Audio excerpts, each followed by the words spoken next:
Welcome into another episode of the Delco Duo right here on PHL 17. Saturday nights, I'm one half of the Delco Duo, Monica Cryan. And I'm Jenna Meisner. Thank you so much, as always, for spending a little bit of your weekend with us last weekend of February.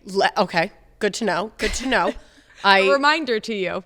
February went way too fast. It always does. I mean, it's a short month, but leap year this year. So special February. It is a leap year, and we've been talking a lot about it because our friend Kelsey is due soon, and she really doesn't want to have a leap year baby.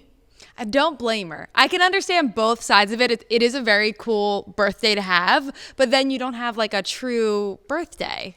Right.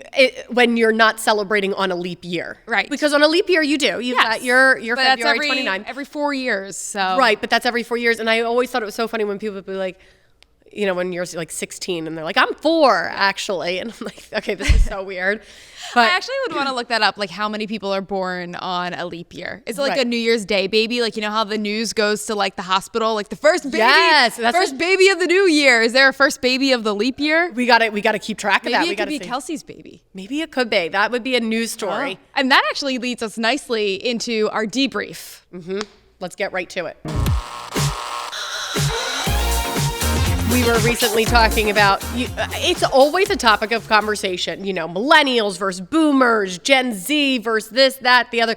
And all of our kids are going to be Generation Alpha. So this was news to me. Right. Monica told this to me, and I haven't heard anything about this. I wasn't Right. looking for this information because I'm still caught in Gen Z. I feel like all we talk about is Gen Z. Yes. But you're saying that now, I think it's 2010 to 2024 is Generation Alpha. Right. So here it is. Gen Alpha 2013 to 2025 is the years. Oh, wow. That's so, okay. A little bit over 10 years. That's what I always find so interesting is that generations are so long. Like that's a long time. Newsflash. Generations. I always thought they were like 10 years, but they're a lot longer than they're like. So your parents are boomers. My parents are boomers. My and parents they are are boomers. quintessential boomers. What's a quintessential boomer? Say it nicely. They might be watching. I think that's always the thing is Every generation gets a bad rap from every other generation generations. gets a really bad rap, but and boomers are going to be so annoyed with me. I think a majority of our viewers are boomers. Boomers. So shout out and to the boomers. Love you guys and all that you had given to you. You still didn't answer the question. You are still avoiding my question. So let's focus in on Generation Alpha and their characteristics. Okay, let's hear them. This is Gen. We are kids. Yeah, Gen Alpha, and there's always the tiff. So is it Alpha because we've run out? Obviously Gen Z, like we're done the alphabet. So now we're getting into the Greek alphabet. Is that why it's Alpha? Okay, but no, because you had Boomers, Millennials, and then it was. But then it was X, wasn't it X, Y? Gen X. Gen X was in there somewhere in between. Okay, so it's reminding me of like the hurricanes. You know what it is? Gen X was in between Boomers and Millennials. Anyway. I can't keep it straight. There's too many. And then it's Gen Z, and then it goes Generation Alpha. So what are the characteristics?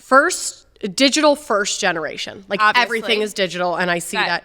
Is already proving to be true. Yes, socially aware and vocal, climate advocates, well-traveled at a young age, passionate about mental health, prefers So this visual is content. predicted- Or no, I guess because we're already in it. It was 2013. Right. I'm just thinking of our kids. Our kids are obviously very little. So Yeah, I mean, I love this. so this is, here we go. We see it again for 2013 on.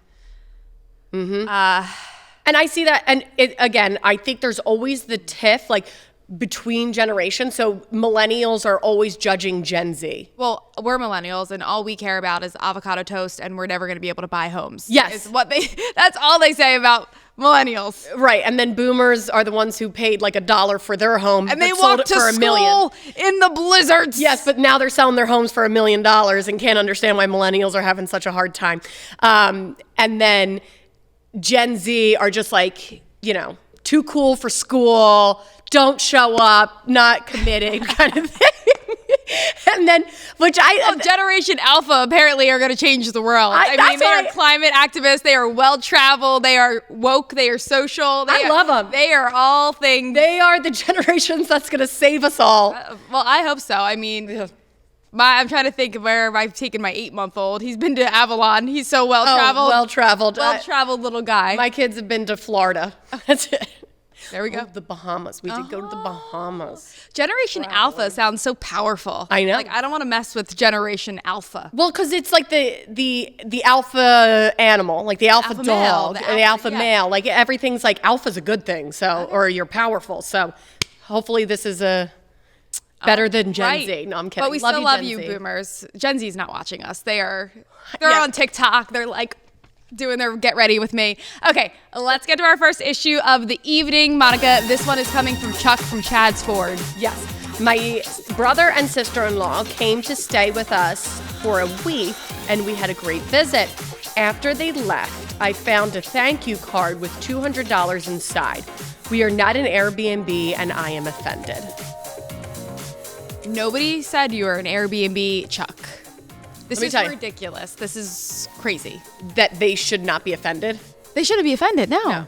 That's absolutely not. That is a nice gesture. That is a overly nice gesture. It's a very nice gesture. They did not mean it to be like, oh, I hear you're having hard times or something like that. You think Chuck took it that way? Yeah, I think Chuck took it that way. Like they have more money than me. So like, and they're trying to they show were tipping it. Them like, yeah. And thanks for the stay. No, and Chuck, Airbnbs don't cost $200 for a week. I was gonna say, I wish it costs $200 a night. Airbnb was $200 for a week. That would be pretty nice. Right. Maybe not cash. Maybe they should have left like a gift card, like a gift card to dinner, a gift card to a show or something like that. That might sit better with people than just straight up cash. Yeah, I definitely think they could have gone like a Wawa gift card would have been. I would have loved that. But if they're staying with them, maybe they're not familiar with the area or they don't know where to go to get them a gift card. I do think if. It is odd that they didn't say anything, that you kind of stumbled upon this. Like they could have been like, hey, we left you a card with something nice in it just because, we're so thankful. Thank you for letting us stay. This was such a fun time. Like that's all you have to, that's what they should have said on their way out. But since they didn't, you still don't need to be offended. Or they could have just treated maybe throughout the week. Yes. Like to a dinner. Like, thanks for having us. Let us get dinner tonight or something of the matter. But do not be offended. I think that's really nice. And Take that cash and spend it. Nobody thought that you were an Airbnb, Chuck. All right. Coming up next, we are talking about driving and seniors driving on the roadways. Tough topic. It is. So stay with us.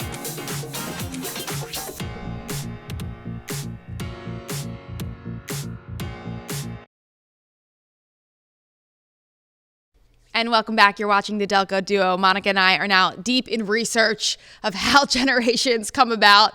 There's no official group or committee that names a generation, but it's really hard to find the answer of exactly how they get these names. Right. It's so weird to say like there's no organization. So now I'm like, well, then what is any of this? It does seem like it ends the alphabet and you start again with alpha, but then to your point, boomers and millennials are not alphabet. So we need a commission, and we need to be a part of this commission. Okay. That sounds boring. I don't want to name a generation. It was just so funny because me and Jenna are looking this up. Like, this is how we look things up for the show, is I just Googled it, but then I texted Google. Like, how old is that? I was like, how do you name a generation? Again, I've said it before. You don't come to the show for facts. You come for advice. You come for advice. And that's what we're about to do right now. So let's get to our second issue of the evening. This one's really long, but I think it's important. So we're going to read the whole thing.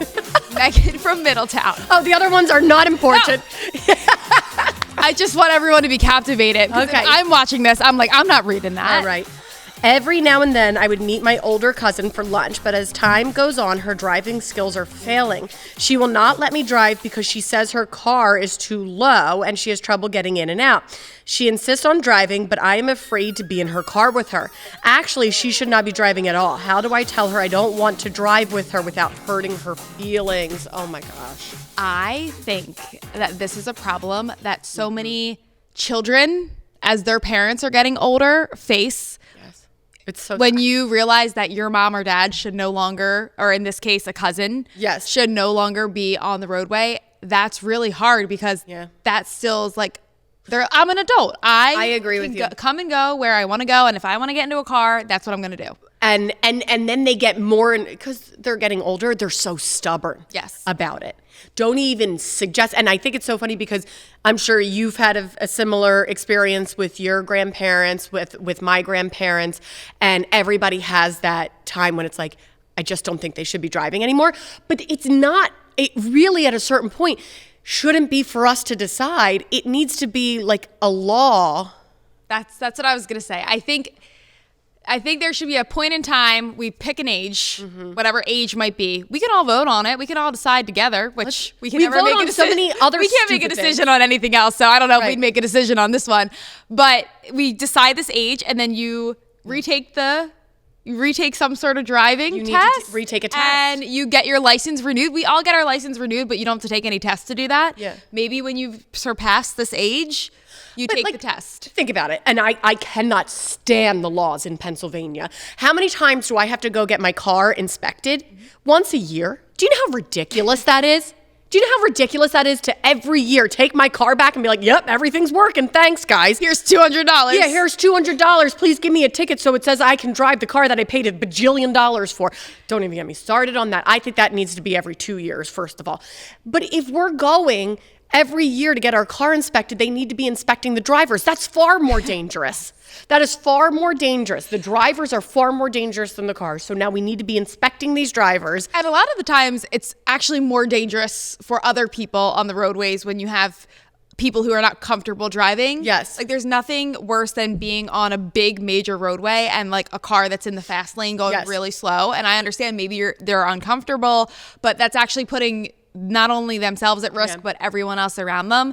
And another point of that, so my husband Tate, his grandfather still wants to drive. Pepe. Peepaw. They're French Canadian. Pepe still wants to drive. And, you know, he is exactly how you described it. Stubborn, like I need to go here, go there. He's a man that always wants to be busy. Well, a couple of months ago, he gets into the car and he has a phone, but he doesn't know how to work the maps or the GPS. He gets lost and now no one can find him because Amber Alert. Did they send out an Amber Alert? Or a silver alert? I was gonna say, I don't think that he would apply for that. But they eventually found him, but he got all turned around because he's getting older and he's confused a bit.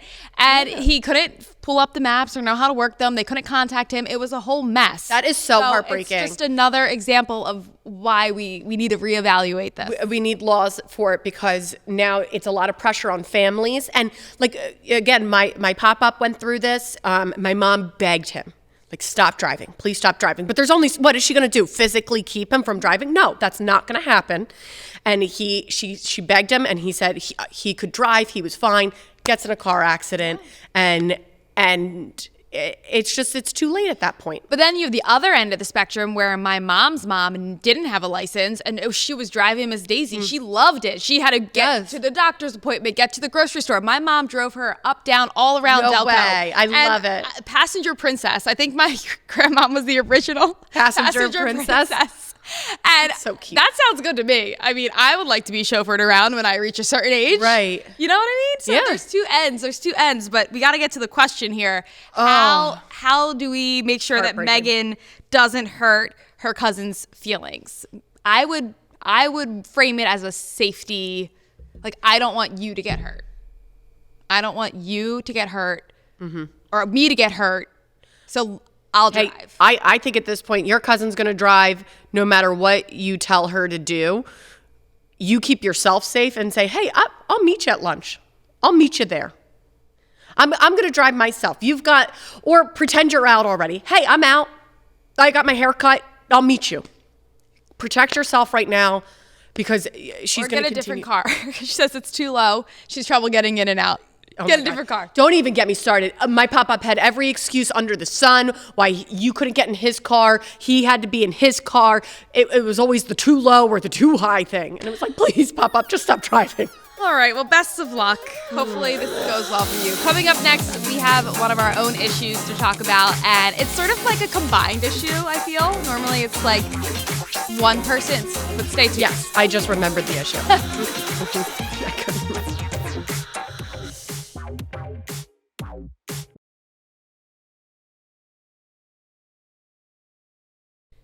And welcome back to the Delco Duo. Before we get to our next issue, which is one of our own, just a quick reminder, you can find all of our full episodes on our web, YouTube, Spotify. You can listen to them even if it's not Saturday nights. Yeah.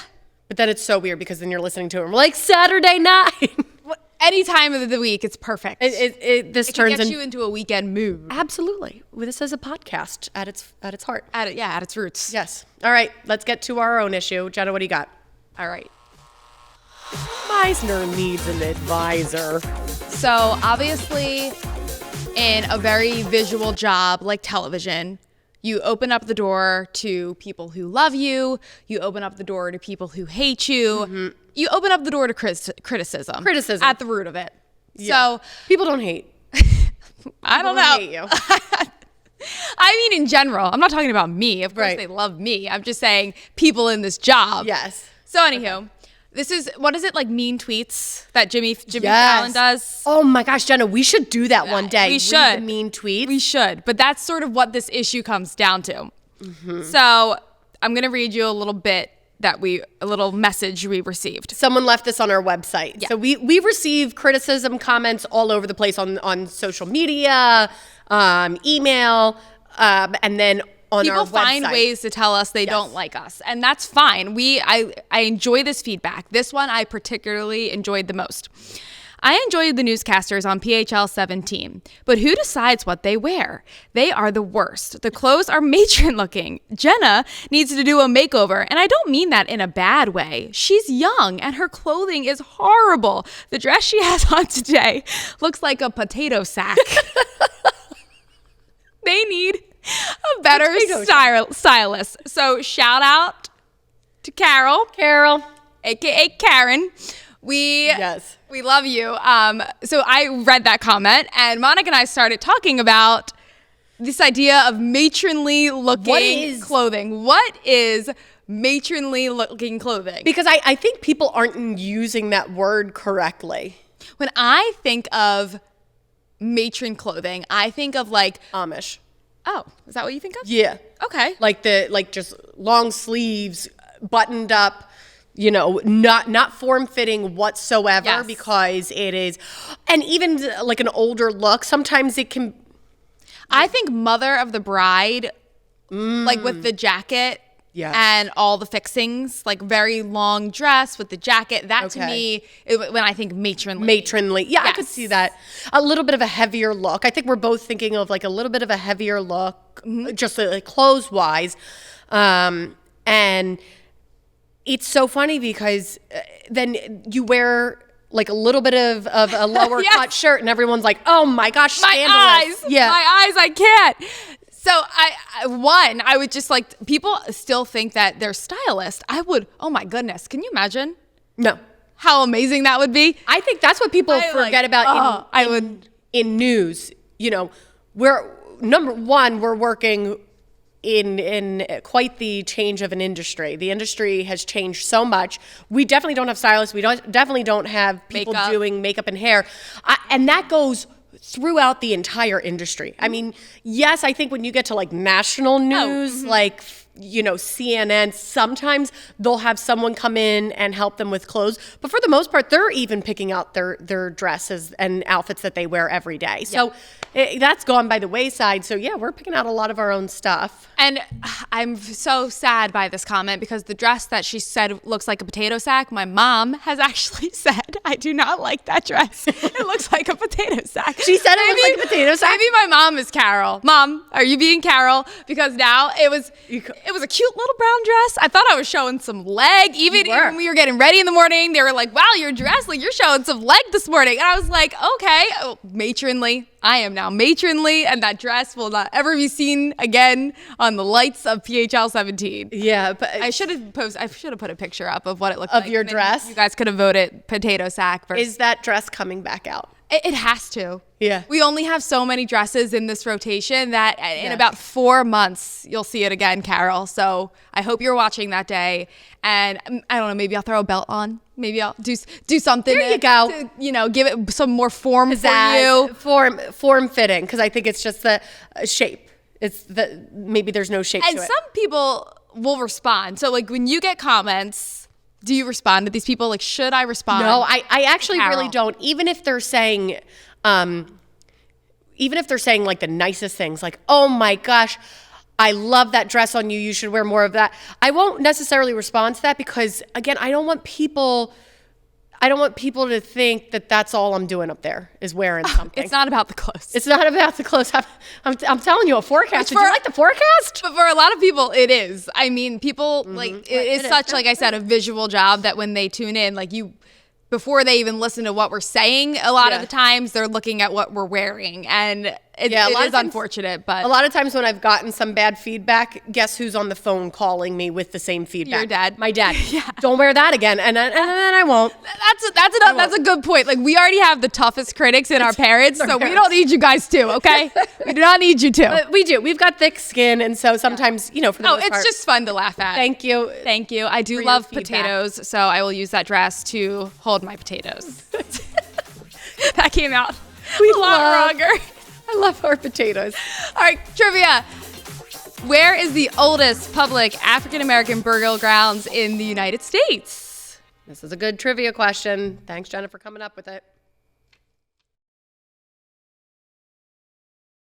All right, where is the oldest public African-American burial ground in the United States as we wrap up Black History Month? The answer, let's see it. Eden Cemetery in Darby, opened in 1902. So this is actually, I think, a really impressive trivia fact. I mean, in the United States, 1902. So that came from Visit Delco. Thank you so much to our friends over there for that question. And I just think Delco, like, we're so close to Philly, obviously, and Philadelphia, so historic, but so is Delco. Has so much history. It's insane. Like, that is something that I never would have known. Right. And it really does get you thinking and like, okay, let's go visit. You know what I mean? Go check it out. There's so much history. Yeah. So again, that's in Darby. I wonder, PA. Next thing we need to look up like the famous people or historical people buried there. Yes. Yeah, I did see there was a long listing of different names. So if you want to check that out, again, Eden Cemetery, 1902. Phew. All right, Delco Duo, ways to talk to us. If you want to leave us really nice comments like Carol, or anything that you want to say to us, Delco Duo at phl17.com. Jenna's really open to it. Yeah, I actually love when we come in like on a Monday morning after the show has aired and just going through the emails. Like, you guys are really funny, and I really appreciate all the things you have to say. And we do read every single email. We might not always respond, but we always see the emails. So thank you. Yes, obviously. Delco Duo at phl17.com or our social media channels as well. And then, again, you can always find us on Spotify, YouTube, and the web. And as we head into March, our next episode, we'll be talking about some fun things that are happening in March in Delco. So new month after this one, but... what is it? In like a lion, out like a lamb? That is what it is. That's what it is. We'll be coming in like a lion next Saturday night on the Delco Duo. Hope you guys have a great rest of your weekend, and we will see you next week. All right. Bye, guys.